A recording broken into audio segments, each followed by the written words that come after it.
Consejo de los Dioses, The Council of Gods, is a play written in Spanish by Filipino writer and a national hero Rizal.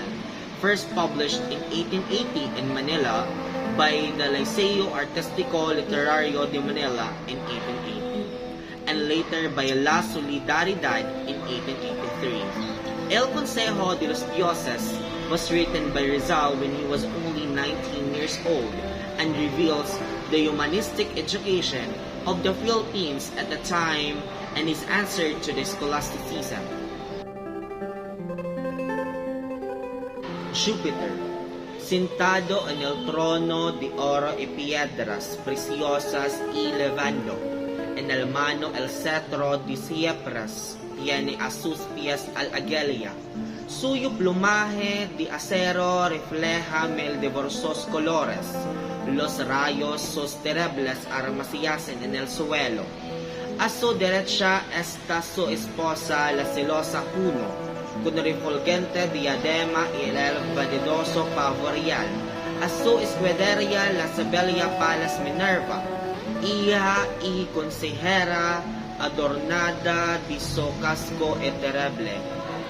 Echeda, ciñendo el verde olevo y sosteniendo galardamente sus pesada lanza. Formando severo crostaste está Saturno, acurrucado y mirando desde lejos das hermoso grupo.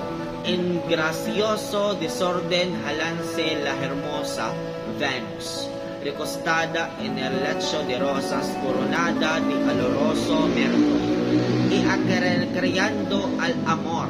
El divino Apolo pipolsa flamante, solera de oro y nácar, y jugando con las 8 musas, mientras fue Marte, Belona, Alcedes y Momo, cierran Aquel, Cercolo, Escogido, Pietras, Júpiter y Dijono, si jalan Hebe y Ganimedes.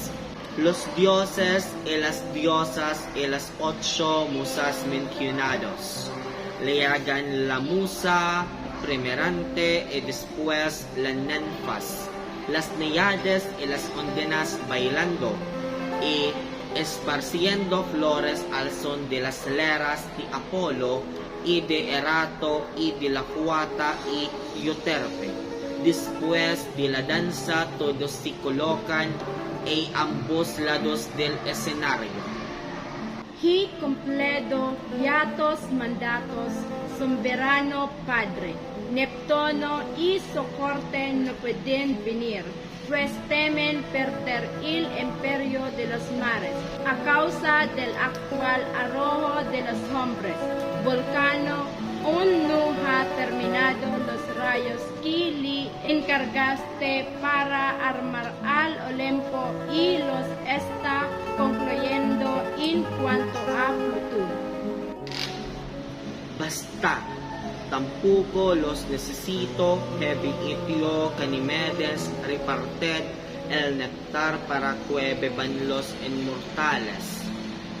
Mientras Hebe y Canimedes liayan su cometido, liegan bajo este lino, a pie y Aquel montado en una burra con el terzo en el mano y verdes pampanos en el sienes cantando.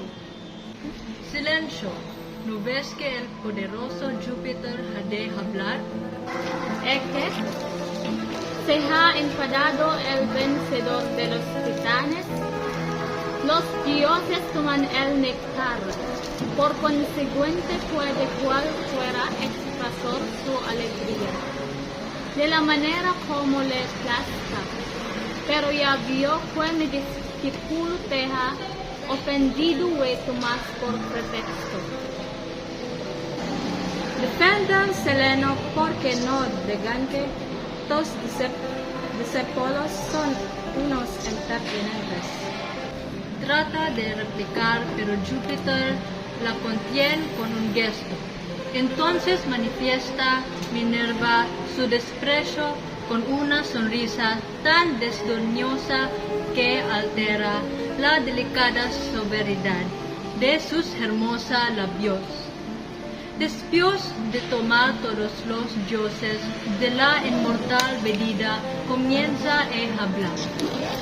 Hubo un tiempo excelsos dioses, en cuelos soberbios hijos de la tierra pretendieron escalar el Olimpo y arrebatarme el imperio, acumulando mostes sobre mostes, y lo hubieran conseguido sin duda alguna, si vuestros brazos inextrebles rajos no los hubieran precipitado al Tártaro, sepultando a los otros en el entrañas de la ardiente Etna. Tan fasto acontecimiento deseó celebrar con la pompa de los inmortales, que la tierra siguiendo su eterna carrera ha vuelto a ocupar el mismo punto en su órbita, donde graba entonces. Así que yo, el soberano de los dioses, quiero que comience la fiesta con un certamen literario. Tengo una sombría trompa guerrera, una laria y una corona de laurel estimadamente fabricandas. La trompa es de un metal que solo vulcano, más precioso que el oro y plata. La lera cúmula de Apolo es de oro y nícar labrada también por el mismo vulcano. Pero sus cuerdas, obra de las mozas, no conocen rivales, y la corona, tejida por las gracias del mayor laurel que crece en mis jardines inmortales, brilla más que todas las dos reyes de la tierra. Las tres valen igualmente, y el que haya cultivado mejor las letras y las virtudes, ese sería el dueño de tan magníficas alhajas. Presentadme pues vosotros el mortal que yo es digno de mercedes. Júpiter, permitime que hable la primera como tu esposa y madre de los dioses más poderosos. Ninguno mejor que yo podrá presidente el mortal más perfecto que el divino Homero. Y a la verdad, quien osara disputarle la supremacía, así como ninguna obra pueda competir con su Ilíada, valiente y atrevida, y su reflexiva y prudente Odisea. ¿Quién como él ha cantado tu grandeza y la de los demás dioses, tan magníficamente como si nos hubiera sorprendido en el Olimpio mismo y asistido en nuestras asambleas? ¿Quién contribuyó más a que el odor o ciencia de las Arabia sí que más se abundantamente ante nuestras imagines y si nos ofienses finges y catombes, cuyo sabroso humo, subiendo en capricosos espirales, nos iratas ganto que aplacaba nuestras iras? ¿Quién como él refiero las batallas más sublimes en más hermosos versos? El canto a la verdad, al saber, a la virtud, el valor, al heroísmo y la desgracia, ecoando todos los tonos de su lira. Si el premiado pues crió como crió el Olimpio entero, que ninguno se ha hecho más acreedor a nuestras simpatías. Perdona, hermana y esposa del grandioso Jove, si soy de tu respetable opinión. Dicho Júpiter, visible tan solo para los inmortales, se propicio a mis súplicas de que no permitas que al cantor de mis niñas le venza Homero a poder de la lera de Virgilio cuento, mientras lloreas y modolo las cuejas del amor rasgado, sus ensemesos y melancólicos versos conmueven el alma, el alabo, la piedad encarnada en el velo de ancheses, sus obeits son menos velos que la factoria a al hospice de los moros troyanos, Eneas es más grande y piadoso que el inframundo, Aquiles, infant in Vicenter Virgilio es muy superior al poeta, hecho no es verdad que el helada Judas las cuales que tu sagradamente ha concedido. Todo esto se acumula graciosamente en su lecho, cual la graciosa ondina que mendello reclinada en blanca espuma de las azules olas, forma la lluvia más brillosa de un hermosa y bonito lago. Como el poeta romano ha de ser preferido al griego, Virgilio imitador tan solo ha de ser mejor que Homero, di cuando la copia ha sido mejor que el original. A hermosa Venus, en tono destinoso, veo que estás equivocada y lo no extraño, porque no tratándose de amores no estás en tu juicio.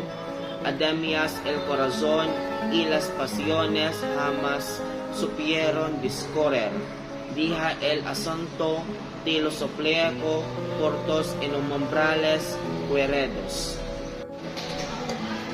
Oh, Belecena Juno, tan celosa como vengativa a pesar de tu buena memoria, pues siempre se acuerda de la manzana de oro que injustamente fue negada a tu demostrada y nunca bien ponderada, hermosura pero por disgusto, que tú olvides de la música que nos ha leído tu favorito Homero, empero si por tu parte encuentras razonable y verídico, si esto en buen coro y tripeso, por ello pero por lo que amiga toca, los dioses del Olimpo digan.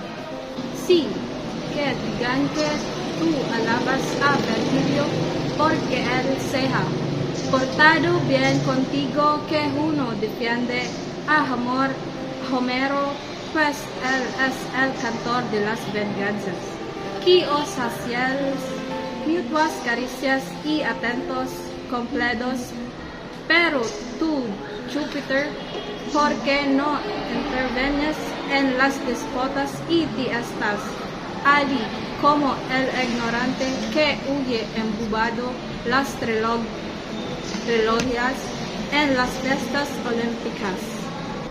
Esposo, ¿por qué permites que nos insulte a este monstruo deforme y feo?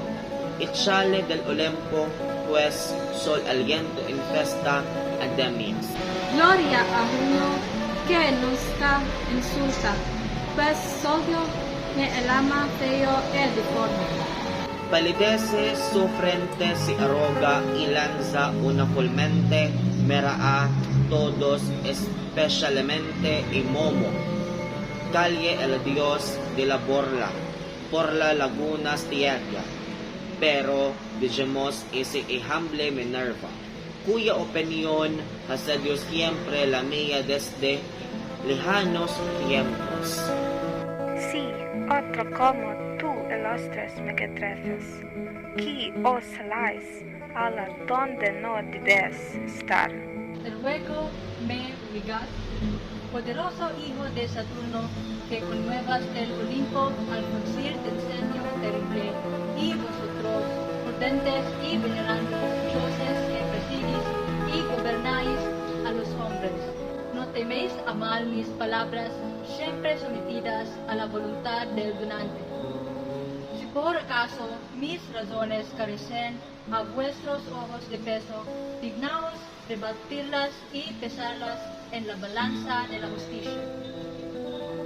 Hay en la antigua Hesperia, más allá de los perennios, un hombre cuya fama ha atravesado ya el espacio que separa al mundo de los mortales del Olimpo, ligera cual rápida centella. De ignorado y oscuro que era paso Esther, o fuente de la envidia y ruines pasiones, abrumado por la desgracia, triste destino de los grandes genios. no parece otra cosa sino que el mundo, extrayendo del tártaro todos los padecimientos y torturas, los ha acumulado sobre sus infieles personas. Mas a pesar de tantos sufrimientos e injusticias, no se librará sin por piadoso y demasiado grande para vengarse. Trato de corregirles y educarles, dando a luz su obra inmortal, el Don Quijote. Hablo pues de Cervantes, de ese hijo de la España que más tarde será su orgullo y que ahora perece en la más castiga la risa. Es el néctar que encierra las virtudes de la amarga medicina. Es la mano halagüeña que energiza a las pasiones humanas. Si me preguntáis por los obstáculos que supero, ser Dios, explicarme el momento y los obreros. Al base del mundo invadido por una especie de locura, tanto más crece y practica cuanto más extendida estada por las imbéciles plumas de imaginaciones, se le entorrientas, cuya por todas partes el mal gusto y casabase, inútilmente en lecturas perniciosas puedo que aparece esta luz brillante que dispara las tinieblas de la inteligencia, y cual suelen las tímidas aventuras a divisar al cazador o al ver el signo de la flecha, hace desaparecer los errores, el mal gusto y las absurdas creencias, sepultándose en la noche del olvido. Y si bien es verdad que el cantor de Dios en sus sonoros versos abrió el primero el templo de las musas y celebró el religioso de los hombres y la sabiduría de los inmortales, que sin se demostró con salto la piedad de la que libró a los dioses del incendio de su patria y renunció a las delicias divinos por seguir su voluntad, tú el más grande de los dioses todos, y que los más delicados sentimientos brotaron de su lira y su melancolio eso transporta a la gente a otras regiones. También no es menos cierto que ninguno ni otro mejoró las costumbres de su siglo, cual hizo Cervantes a su aflicción. La verdad volvió a ocupar su asiento, anunciando una nueva era en el mundo. Entonces, confido, si preguntas por sus veladas, a pesar de conocerlas yo, envío a Apolo, enigo pues es este punto, y preguntadle si el autor del Quijote ha fumado incenso en sus ornamentales manos. Con el placer con que acoges en serena noche las cuejas de Filomena, así serán gratas para ti mis razones, Padre mío. Las 9 hermanas y yo le leíamos en los jardines del Parnaso, que celebró de que habla la sabia Minerva. Su estilo festivo y su acento agradable suenan ames a Dios, cual la sonora fuentes que brota en la entrada de mi grota obrea. Os reco, no me naches de apasionado porque Cervantes me haya dedicado muchas de sus belas páginas. Si en la extremada pobreza engendradora del hambre, la miseria y las desgracias que al infeliz de continuo acosan, un humilde hijo mío ha sabido elevar hasta sus cantos y armonizar sus acentos, al ofrecerme un tributo mucho más bello y precioso que mi caro luciente y endurecidos caballos. Si en la hedionda marzora funesto encierro para mi alma que abola aspera. Su bien cortada ploma su cuberte raudales y deslumbradora poesía, mucho más agradables y recas que las lenfas del dorado pactolo, porque lijemos de negar la superioridad y no darle la victoria, cual Ignelio, el más grande que los mundos vieron.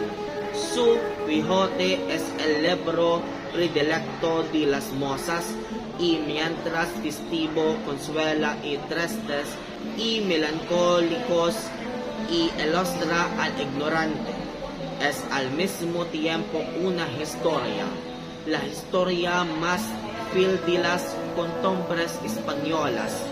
Opino, pues, con la sabia Palas, y me perdonen los otros dioses que de mi parecer no participan. Si su mayor mérito consiste en haber soportado tantas desgracias, pues en lo demás en ninguna aventaja ni esque no sale vencido. Diré también que Homero, ciego y miserable, imploró en un tempio la caridad pública, lo que nunca ha hecho Cervantes. Recorriendo pueblos y ciudades con solera, muñeca amiga y viviendo en la más completa miseria. Esto bien lo recuerdas, ingrato Apolo. Virgilio no ha sido también pobre, no estuvo mucho tiempo manteniéndose con un tan solo regalo de César. La melancolía que se espera en sus obras no días lo bastante cuando debió haber sufrido su corazón sensible y delicado, habrá padecido menos que el brillante Homero y el festivo Cervantes. Sin duda, todo esto es cierto, pero vosotros no debéis ignorar que Cervantes fue herido y batido por muchos en el inhospitalario suelo del África, donde apuró hasta las heces el cáliz de la amargura, viviendo con la continua amenaza de la muerte.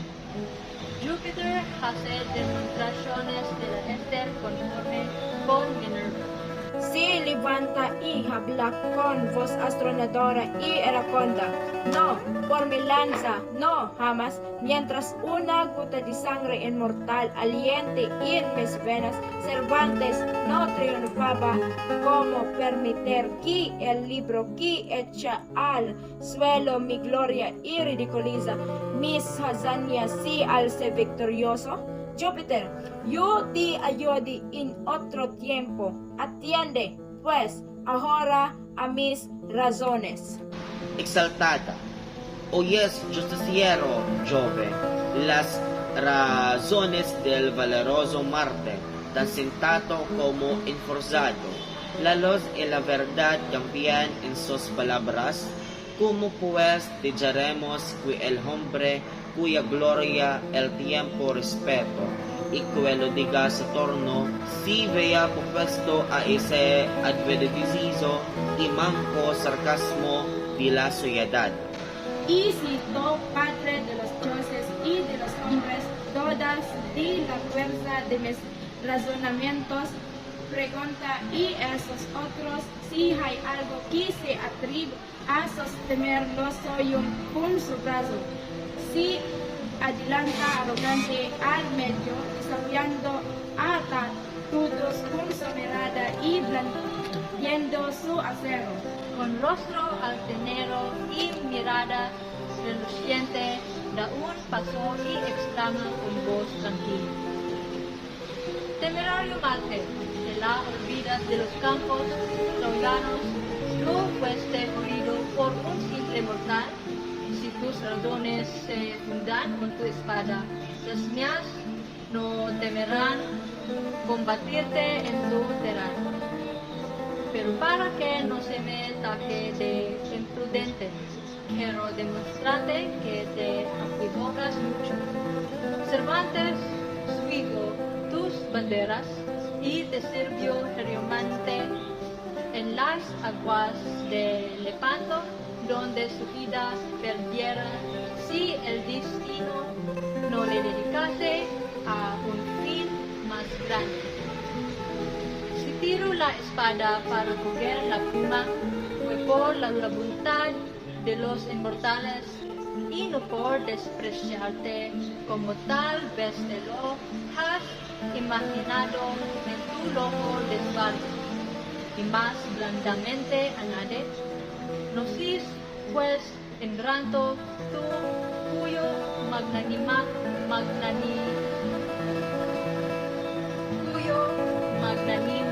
corazón es inasible al rencor y olvidizas pasiones. Puso en ridículo la caballería, porque no era ya conveniente a su siglo. Además, no son estas las luchas que a ti te corran, sino las batallas campales, tú las sabes bien. Estas son mis razones, y si no te convencen, acepto tu reto. Dijo, y cual suelo, religiosa nube, cargada de rayos, acercarse a otra en medio del océano, cuando el cielo se encapota así Minerva, camina lentamente, enfrentando su formidable escudo y enregistrando la lanza, mensajera terrible de la destrucción. Tranquila es su mirada, pero aterradora su vestén con sonido que infunde pavor. Se pone al lado del iracundo Marte, dispuesto a ayudarle. Arvel la actitud de Bilona, suelta la lera, coge el arco, arranca de la dorada aljaba una flecha, y con la niña 12 al lado de Minerva, tiende el arco, dispuesto a disparar. El Olimpo próximo a desplomarse, se estremece, la luz del día se obscurece y los dioses tiemblan. A vuestros asientos Minerva, Apolo, y vosotros Marte y Belona. No arrastrías mi cólera celeste, cual suelen las carnerías y terribles fieras, encerradas en jaula de hierro, obedecer sumisas en la voz del esforzado domador asume a que los dioses ocupan respectivamente sus puestos, amedrentados por la amenaza del hijo de Cibeles, buen al verso obedecía, más blamante añade. Yo terminaría la contienda, la justicia pesara los libros con su recta y parcialidad, y lo que el adega se fuera en el mundo mientras que vosotros actuaríais su inmutable falo. Descende de su asiento, se coloca en medio del concurso, sosteniendo siempre imparcial balanza, mientras que Mercurio coloca en los platinos la Ilíada y el Quijote. Después de escolar por mucho tiempo la aguja marcara al fin el medio, declarando que eran iguales. Venus se asombra, pero cala. Mercurio quita del platino la Ilíada, sosteniéndola con la Ilíada. Una sonrisa se dibuja en los labios de uno, sonrisa que se disipa rápidamente cuando ve subir y bajar a los dos platinos, donde el Quijote y la Ilíada están suspensos. Están los ánimos, ninguno habla, ninguno respira.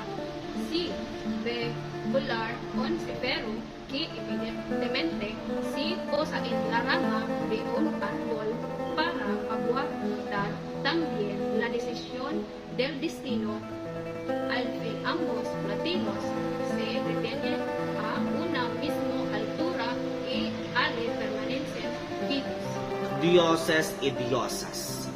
La justicia los cree iguales.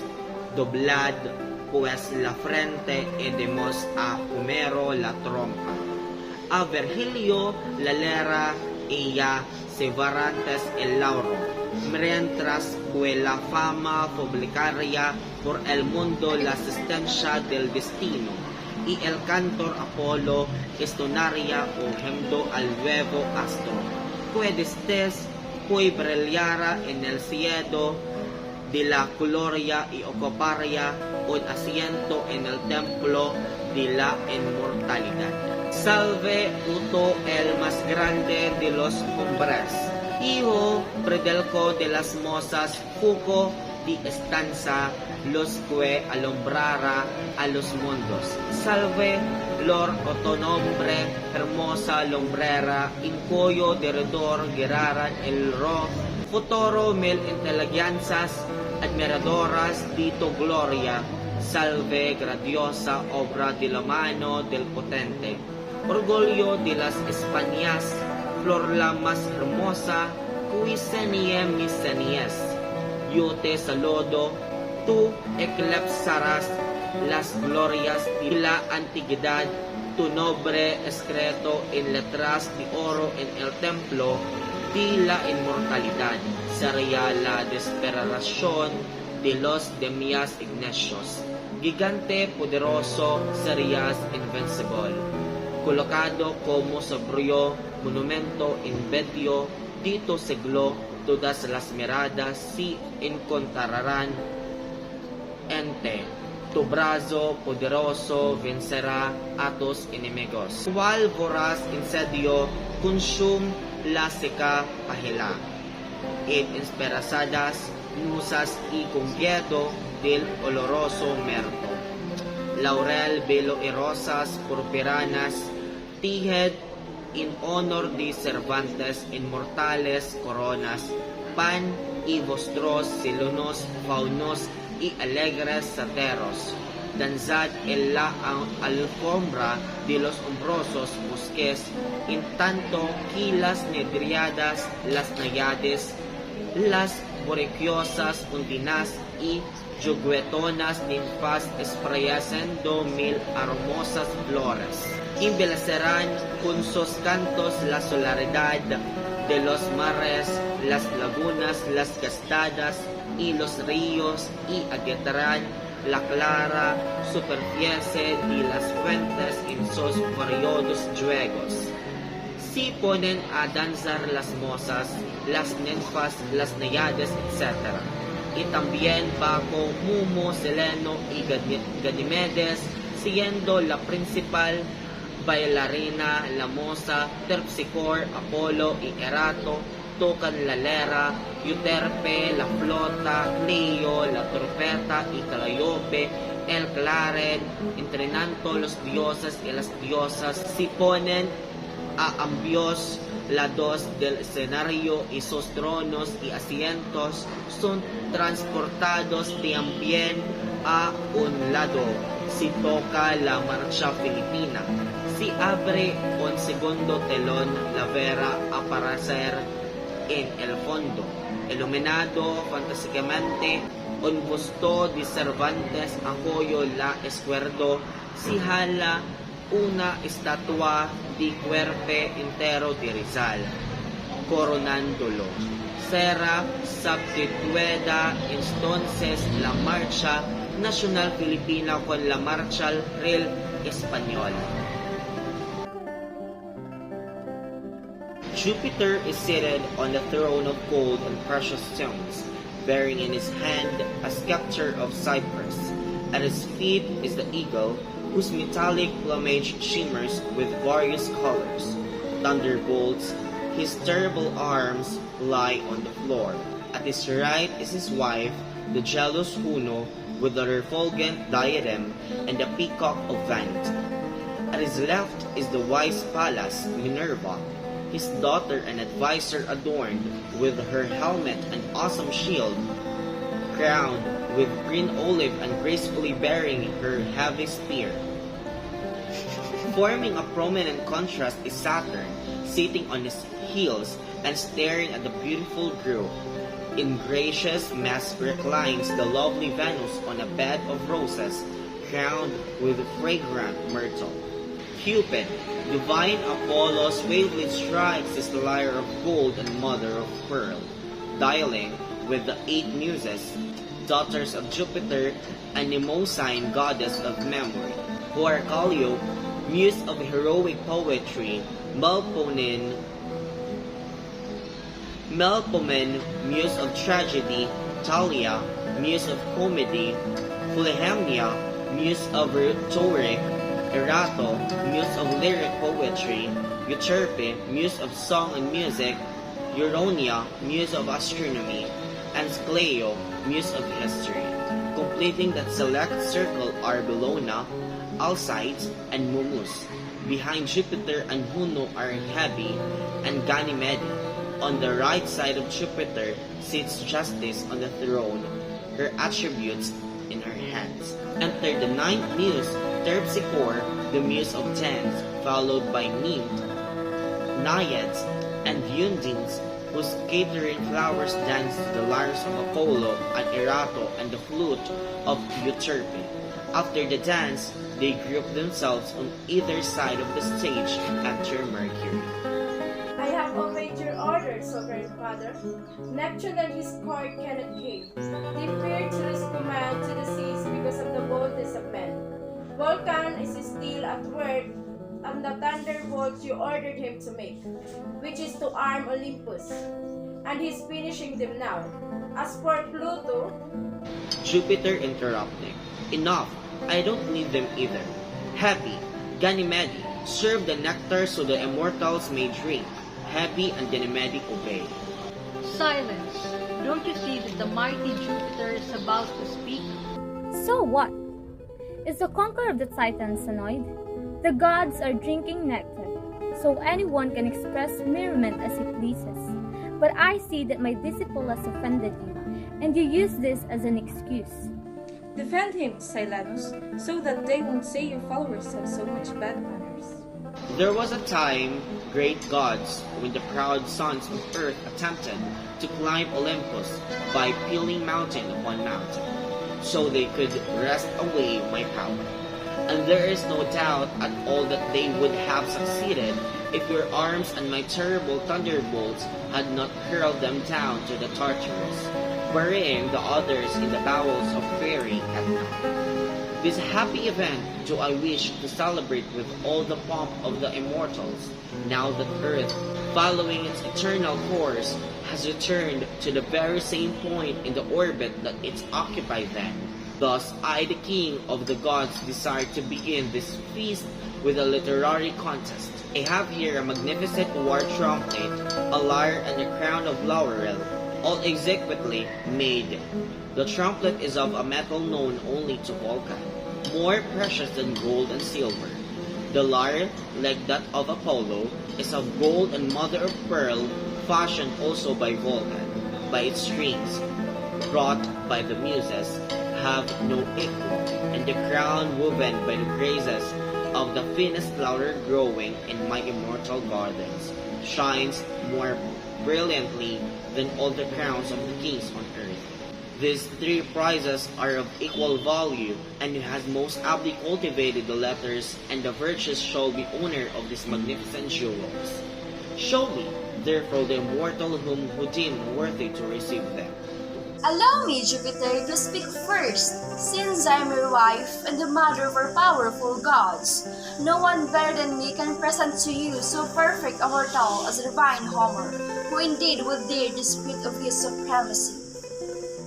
For no one can compete with his Iliad so brave and bold, and with his Odyssey so reflected and prudent, who, like him, has sung your grandeur and that of the other gods so magnificently, as if he had surprised us right here on Olympus and been present at our gatherings. Who was then more than him to keep the odorous incense of Arabia burning abundantly for our images as well as fat sacrificial offerings, whose delectable smoke Rising in capricious spirals, this is enough to placate our anger. Who, like him, has to encounter the most sublime battles in more resplendent verses? He sings of the vanity, of knowledge, of virtue, of bravery, of heroism and disaster, using all the notes of his lyre.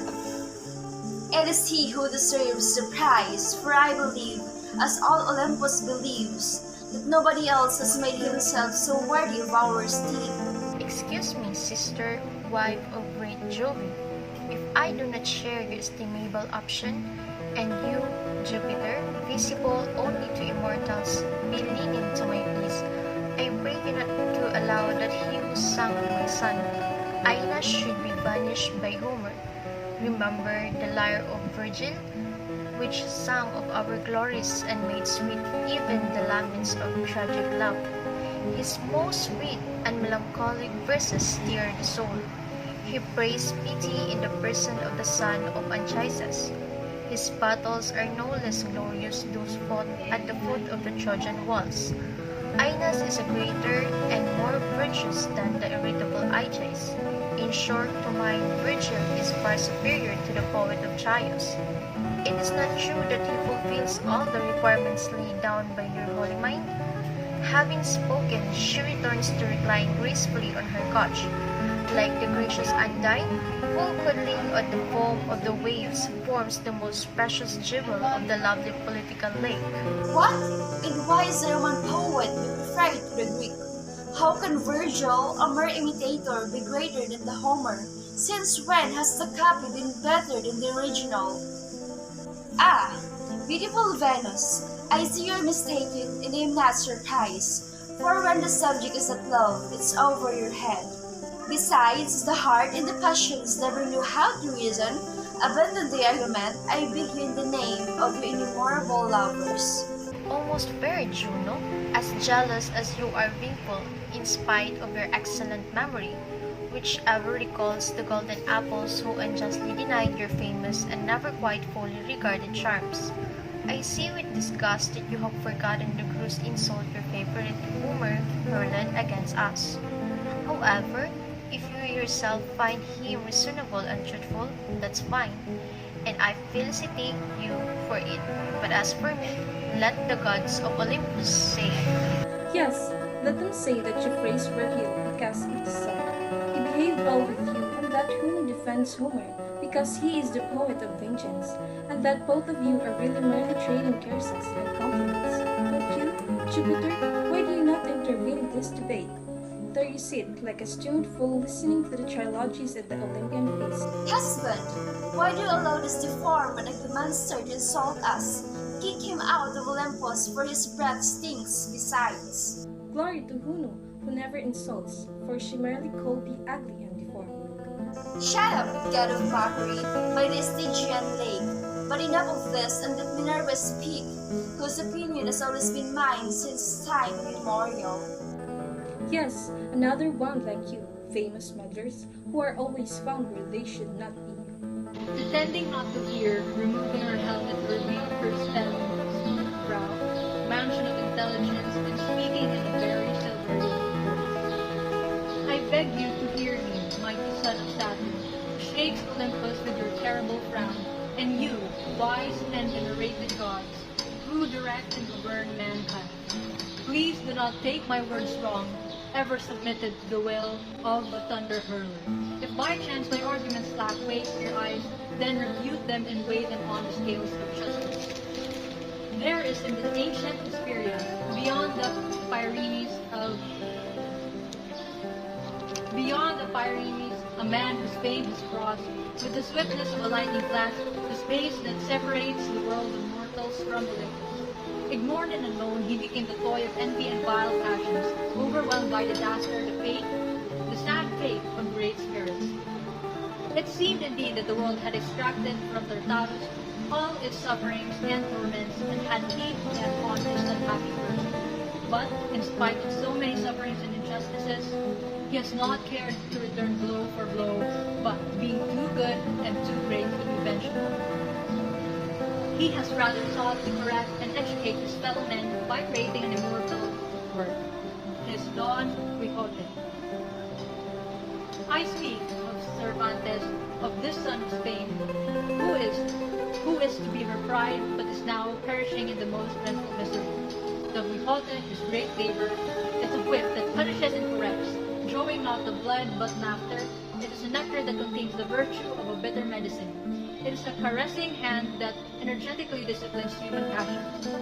If you ask me what obstacles he overcame, please listen to me for a moment and you shall know. The world found itself invaded by a kind of madness, dismal and friendly, spread by the idiotic ends of feverish imagination. Bad days prevailed and time was wasted in the reading of malicious books. Then there appeared this brilliant light to dispel the darkness of intelligence, and as birds flee at the sight of thunder or at the whistling of an arrow, so vanished with the errors, the bad taste, and absurd beliefs sinking into the night of the Buddhists. And while it is true that the singer of Ilium in his sonorous verses was the first to open the temple of the Muses and to celebrate the heroism of mortals and the wisdom of immortals, while it is true that the song of Mantua exalted the dukeness of him who rescued the gods from the conflagration of his native land, and who renounced the delights of Venus to obey your will, you, Jupiter, greatest of all gods, and the most delicate sentiments sprang from his lyre. His melancholy music transporting the minds to the other realms, it is also no less certain that neither Homer nor Virgil reformed the manners of their age, and did Cervantes. At his appearance, truth once more occupied her throne, announcing a new era to the world, and then corrupted. If you ask me about his beauties, though I know them well, I propose that you ask Apollo, supreme judge on the matter, if the author of Quixote has burned incense on his immortal altars. Receive from my father these arguments of mine with the same pleasure that we listen on still nights to the complaints of the philosopher. The nine sisters in Hyabari, in the gardens of Amathus, this book of which the wise Minerva spoke. Its merry style and pleasant rhythm sound in my ears like a sonorous fountain springing at the mouth of Umbrian cave. I beg you not to think me partisan because Cervantes dedicated to me many of his beautiful pages, if even in the extreme poverty that breeds the hunger, misery, and woes and afflicted youth, a humble son of mine has nevertheless been able to lift up amid his songs and to harmonize his accents, offering me a tribute more gorgeous and precious than my of my horses. If in a stinking dungeon, unhappy prison of a soul that yearns to fly, his sweltering pen was able to pour forth torrents of dazzling poetry as sweeter and richer than the waters of the golden particles. Why then should we deny his superiority in not giving the victory as the greatest genius of literature has ever seen? His Quixote is the favorite book of the most, and while with his humor it consoles the depressed and the melancholy enlightens the ignorant, it is at the same time a history most painful, grateful, history of Spanish customs I am therefore of the same opinion as the wise fellows, and may the God who do not share the opinion forgive me. If the greatest merit of Cervantes consists in having endured so many misfortunes and sins in the other respect, he surpasses no one. If indeed he is not surpassed, then I can also say that Homer, blind and miserable, once subsisted in public charity, which Cervantes never did, wandering through the towns and cities with his lyre as his only friend and living the most complete misery. This remembered well, and gratefully, Apollo. So what? And Virgil, has not also been poor? Did he not live for a long time on a single loaf of bread, a gift of Caesar?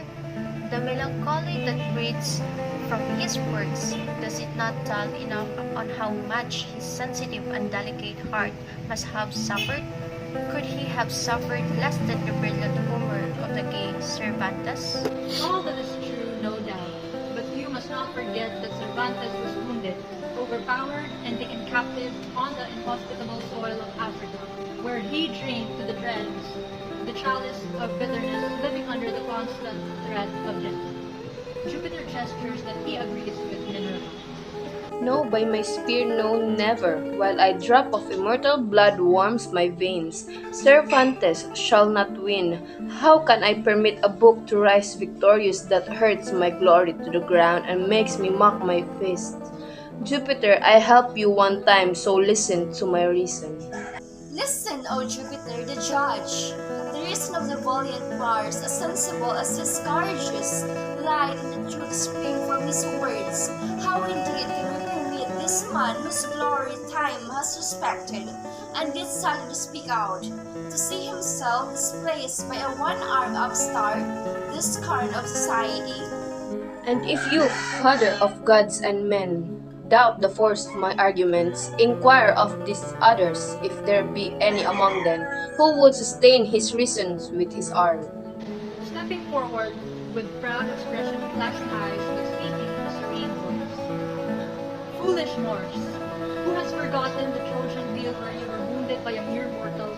If your reasons are backed with your sword, mine fear no combat with them on your ground. But, so I may not be called reckless, I wish to show you how wrong you are. Cervantes followed your banners and served you heroically on the waters of Lepanto, where he would have lost his life had destiny not meant him for a greater end. If he was abandoned the sword to take up the pen, it was by the will of the immortals and not to disparage you, as you may have imagined in your wild delirium. Speaking more gently, do not then be ungrateful. You whose generous heart is inaccessible to rancour and odious passions. Cervantes ridiculed knight errantry because it was no longer proper to his time. Besides, those are not the combats that you do honor, but the battles in the open field, as you well know. These are my arguments, and if they don't convince you, I accept your challenge. Having spoken, Minerva, like a lightning-loaded cloud, approaching another over the center of the ocean, when the sky darkens, slowly marches forward, clasping her formidable shield and lowering her spear, a terrible angel of destruction, of tranquil, terrifying the sound of her voice striking fear. Bellona places herself beside Mars, ready to help him. On seeing this, Apollo drops his lyre and seizes his bow, draws an arrow from his golden quiver, and, placing himself beside Minerva, pulls his bow ready to shoot. Olympus, on the verge of collapse, shakes. The light of the day darkens, and the gods tremble. Shouting in range and wielding a thunderbolt. Go back to your seats, Minerva, Apollo, and you, Mars and Bellona, do not provoke celestial fury. Like cruel wild beasts in an iron cage obeying the voice of their bold master, thus four gods return to their respective seats, scared by the threat of the son of Cybele, who, on seeing their obedience, speaks more gently. I shall put an end this dispute. Justice shall weigh the books with strict impartiality, and what she decrees shall be followed in the world, while you shall accept her immutable judgment. Justice descends from her throne and goes to the center, bearing impartial scales, on which Mercury places the Aeneid and the Zigzag after oscillating for a long time. The needle finally points to the middle, indicating what the books have equal weight. Venus is shocked, but keeps silence. Mercury removes the Aeneid and replaces it with the Iliad. A smile appears on the lips of Juno, a smile that speedily vanishes when she sees the two scales bearing the Quicksilver and the Iliad rising and falling. Suspense grips everyone. No one speaks, no one breathes. A zephyr files overhead and lands on the branch of tree to await the verdict of destiny. In a solemn voice, gods and goddesses justice believes in equal. Bow your heads, then, and let us give the trumpet to the Homer, the lyre to the Virgil, and the laurel crown to the Cervantes. While fame shall publish in the world the verdict of destiny, and Apollo shall intone a hymn to the new star, and from now on shall shine in the sky of glory, and occupy a seat in the temple of immortality. Hail to thee, great is the name, favorite son of the Moses, for of the intense light that shone in the world, the universe hail. Praise to your name, splendid luminary around thee. In the days to come shall we go 2,000 intellectuals, admirers of the glory. Hail in masterpiece of the land of the Almighty, wide of his fame, most beautiful of the flowers that crown my brows. I salute you. You shall eclipse the glories of antiquity. Your name written in the letters of the golden temple of the immortality shall be the despair of others. Genesis, mighty giant, you shall be invincible, rising like superb monument in the midst of the city. Shall grow all eyes, your powerful arms shall vanquish your enemies as a handle. Fire consumes the dry straw. Go inspired Moses gathered, fragrant myrtle, tears, laurel and red roses, and with immortal crowns for Cervantes, Pan and Silenus, and you found the merry star. Dance in the carpet of the dark forest while the moon narrates, the naiads and the noisy Andeans and playful nymphs, scattering 1,000 fragrant flowers, embellished with their songs the solidity of the seas, the lakes, the waterfalls, and the rivers, and agitate the clear surface of the fountains in their diverse caves. The Mrs. Nymphs, naiads, and more begin to dance as well as conscious, almost Silenus and Ganymede. Their score being the lead dancer, Apollo and Heracles played the lyre, Jupiter and flute, Leo, Fire, Cleopat, the bow. Meanwhile, the gods and goddesses arrange themselves on either side of the stage, which has been cleared of their thrones. Marcia wheel is played and seconds written opens revealing and illuminate the bust and Cervantes being crowned by one of the mortals.